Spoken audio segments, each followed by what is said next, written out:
Halo saudara-saudara semuanya, apa kabar hari ini? Selamat datang di channel Strong Story. Sebelum lanjut, jangan lupa cek kuota teman buat tetheringan. Kali ini kita akan membahas sebuah film yang sangat menegangkan dan mencengangkan. Film ini sangat cocok buat yang akrofobia atau takut akan ketinggian seperti saya.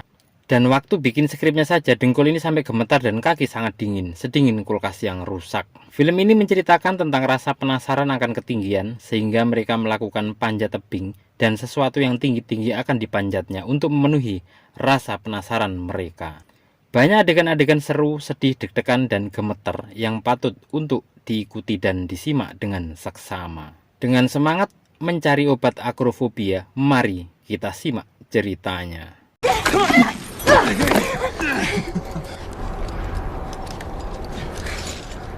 Kisah diawali di suatu tebing yang sangat tinggi. Ada 3 pemuda dan pemudi. Mereka bernama Hunter dan Becky. Karena nama pemeran pria ini adalah Dan, saya ganti namanya menjadi Wahyu. Ketiganya sedang melakukan adegan panjat tebing yang menantang adrenalin. Becky dan Wahyu menyempatkan diri untuk bermesraan sebentar. Kemudian mereka melanjutkan perpanjatannya. Saat Wahyu sampai di suatu lubang di bukit, tiba-tiba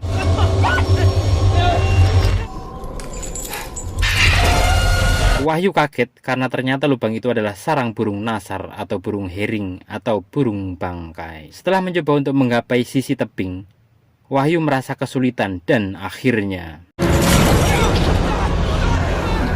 Wahyu jatuh kemudian meninggal dunia.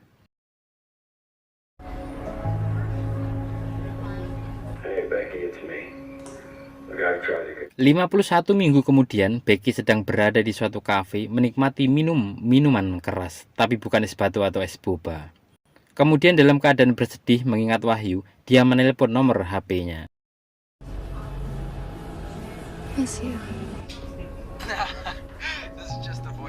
Dan dengan ada sambung pribadi atau NSP, Becky sedikit terobati. Kemudian saat Becky hendak pulang dalam keadaan mabuk, dilihatnya ayahnya yang melarang Becky agar tidak menyetir sendiri. What do you think you're doing, Becky? You are not driving. Di sini nampaknya Becky begitu mengkhawatirkan dan sayang padanya sebagai anak semata wayang. Needs you, and believe it or not, I need you. Setelah terjadi pertengkaran, Becky pun pulang.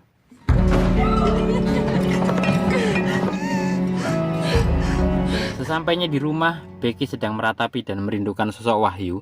Tak lama kemudian HP-nya berdering. Setelah dibukanya pintu kamar, datanglah sahabatnya, sesama pemanjat tebing. Dialah Hunter.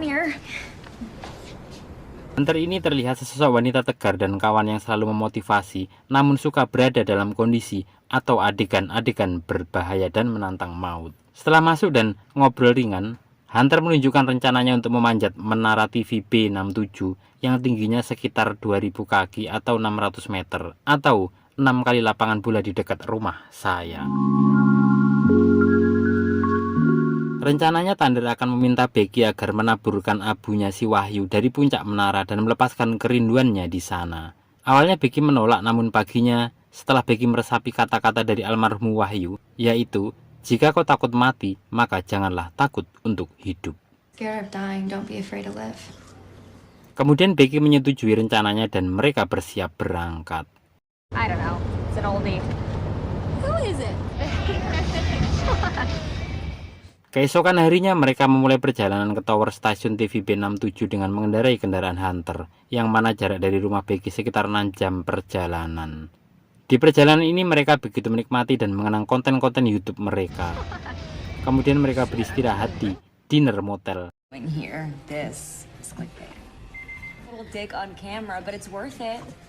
Di sini mereka ditunjukkan lokasi tower TV B67, yang ternyata tower itu dekat dengan motel itu, namun sudah terbengkalai dan tidak terurus. Di sini Hunter juga menunjukkan cara ngecas HP memakai fitting lampu. Siapa tahu suatu saat skill itu diperlukan. Berlanjut di malam hari saat Becky tertidur, dia sempat bermimpi atas kedatangan almarhum kekasihnya, yaitu si Wahyu. Something's up, Sports Illustrated. Di pagi hari saat yang ditunggu pun tiba, mereka mengendarai mobil ke menara itu dan hampir saja sebuah tronton melintas. Berlanjut perjalanan menuju menara itu, sampainya di dekat menara betapa takjubnya pemandangan yang dilihatnya dengan ketinggian menara yang sangat luar biasa. Perlu diketahui menara ini terbagi menjadi 1.800 kaki tangga dalam dan 200 kaki tangga luar. I really can't. Nampak di awal ini Becky agak ragu dan ketakutan melihat tingginya menara. Kemudian dengan motivasi dari Hunter, akhirnya Becky bersiap menaiki menara itu. Time and let me know if you have to rest. Look at this. Berlanjut di proses pemanjatan menara, saat di tengah perjalanan atau sekitar 1.000 kaki, nampak Becky kecapean dan mereka istirahat sejenak, minum di ketinggian itu, tapi tanpa ngopi.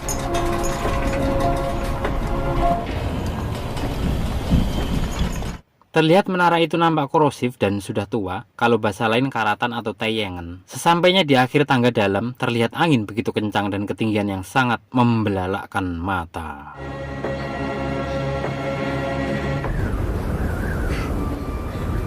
Kemudian sesampainya di puncak tangga dalam, terlihat mental Becky mulai melemah. Dengan semangat dari Hunter, Becky bersiap melanjutkan panjat menara itu.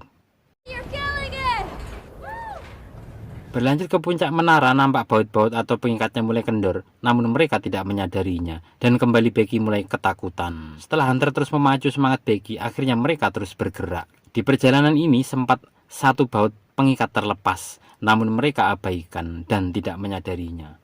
Dan sampailah mereka di atas puncak menara itu.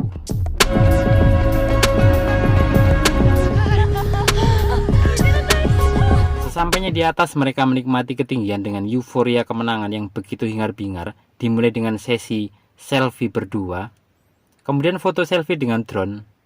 Setelah itu mereka merenung dan menabur abu dari si almarhum Wahyu. Feel whole anymore.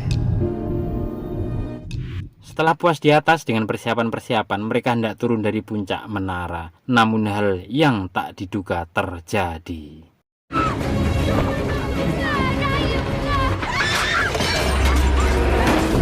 Tangga itu runtuh karena usia dan hampir saja Becky terlepas.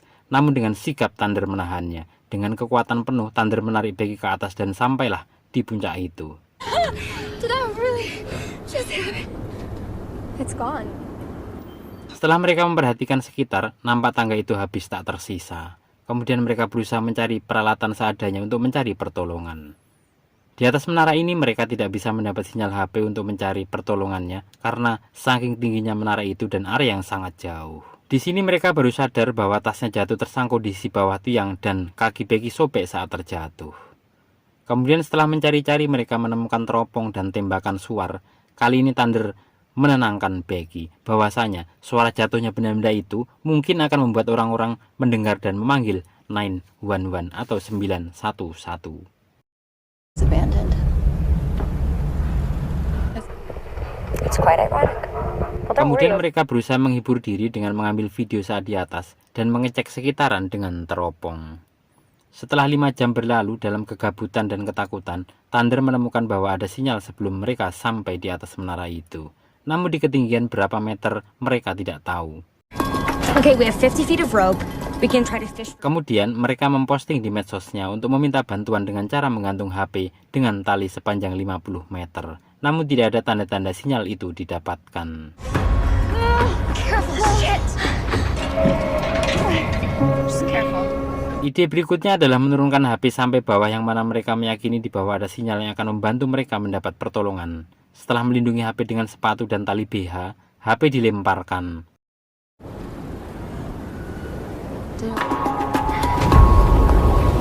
Kemudian mereka melihat pria sedang berjalan dengan anjingnya. Meski sudah berusaha memanggil namun tak mendapat respon dari pria ini. There's somebody by the RV. He's setting up a...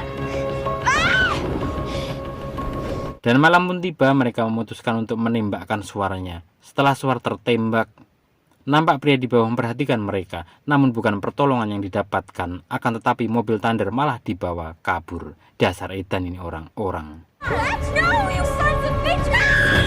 Kemudian di bawah kelap-kelip lampu menara, saat mereka tertidur, tiba-tiba Thunder hampir terjatuh. Di sini Thunder mengakui bahwa dia berselingkuh dengan si Wahyu, almarhum kekasihnya Becky. It was a huge mistake. Kemudian kisah berlanjut di pagi hari di mana Thunder begitu menyesal dan terus meminta maaf karena telah mengkhianati temannya. Namun perasaan tidak bisa dibohongi, setelah Wahyu meninggal semangat Thunder pun juga hilang dan dia sempat menghilang beberapa saat setelah kejadian meninggalnya si Wahyu. So I ended it.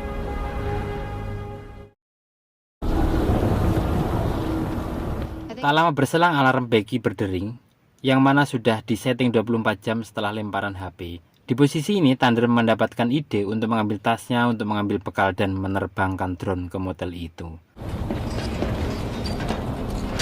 Kemudian Thunder mengambil keputusan untuk turun ke bawah mengambil tasnya. Setelah berusaha dengan keras karena talinya pendek, kemudian Thunder melompat ke sisi bulatan menara dengan indah.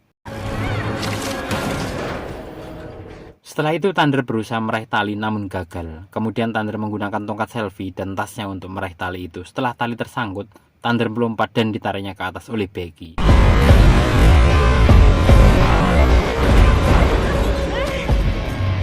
Beberapa saat di tangga yang tersisa, saat Thunder akan melompat, tiba-tiba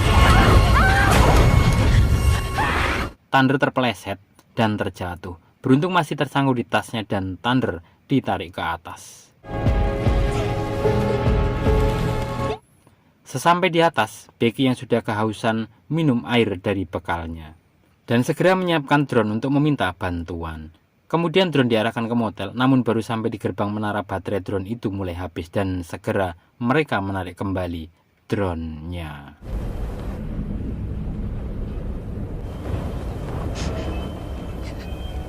Malam pun tiba, kemudian mereka bersiap istirahat. Saat Becky tidur, tiba-tiba dia melihat sekeliling kosong. Setelah menyalakan senter HP, dia melihat Thunder tergeletak di sisi bawah tower dalam keadaan tewas dimakan burung nasar. Namun ternyata ini adalah mimpi buruknya. Kemudian Thunder meminta agar Becky mengisi baterai drone dengan cara mencolok di lampu atas tower itu. Setelah berusaha memanjat, Becky kemudian melepas lampu dan memasang charger yang awalnya tidak sampai ke sumber listriknya. Setelah ditambah dengan cincinnya, drone itu mulai terisi.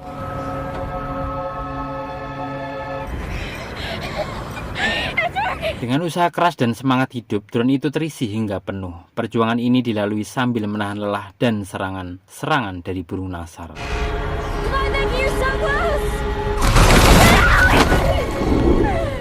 Dan setelah penuh, dia pun turun. Sampai di bawah, mereka menunggu jam 10 pagi, di mana tamu-tamu hotel keluar agar mudah mengirimkan pesan tulisan itu. Saat menunggu, Becky terlihat begitu lelah dan sedikit menceritakan kehidupannya dengan ayahnya. Kemudian saat waktunya tiba, Becky menerbangkan drone ke arah motel. Di awal penerbangan ini nampak lancar dan tak ada kendala. Keep going. Come on, you son. Namun saat drone mendekati motel, tiba-tiba drone ini menabrak truk. Sempat pengemudi truk ini turun, namun dia tidak mengambil surat di drone dan supir itu malah pergi.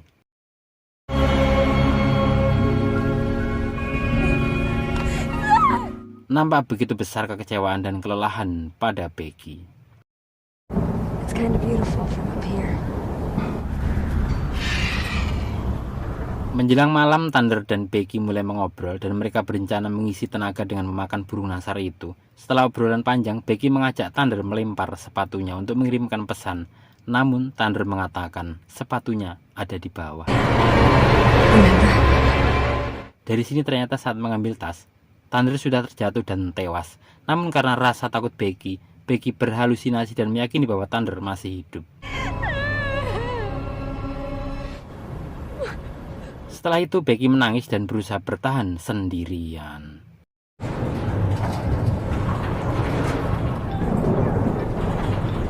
Malam itu dilalui oleh Becky dengan cukup berat karena badai cukup besar yang datang di puncak menara itu. Di pagi hari yang cukup cerah, nampak Becky ingin menjebak burung nasar ini dengan membiarkannya memakan lukanya. Dan dengan cepat dia selesaikan burung ini.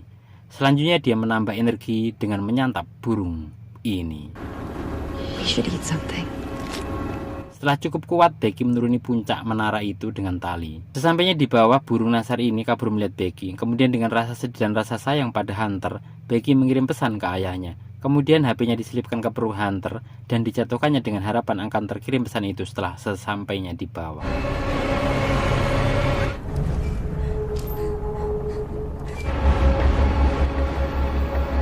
Tak lama kemudian nampak ayah Becky dengan mobilnya menuju ke menara itu. Di sini nampak ayah Becky sudah meminta pertolongan ke 911 dan suara heli terdengar dengan jelas. Saat ayahnya tiba, ayah Becky berpikir mayat yang dibawa itu adalah Becky. Setelah itu Becky berpelukan dengan ayahnya dan meminta maaf. Ending yang sangat membahagiakan serta mengharukan. So, you gotta use every moment. Dan film pun usai. Pesan yang bisa diambil dari film ini adalah semangat juang dan selalu semangat di segala keadaan akan menuntun hidup menuju jalan kesuksesan. Semoga kata-kata saya ini benar. Dan akhirnya kami undur diri, mohon maaf jika salah kata. Semoga tidak dolar kuning. Sekian dari kami dan sampai jumpa di film-film berikutnya.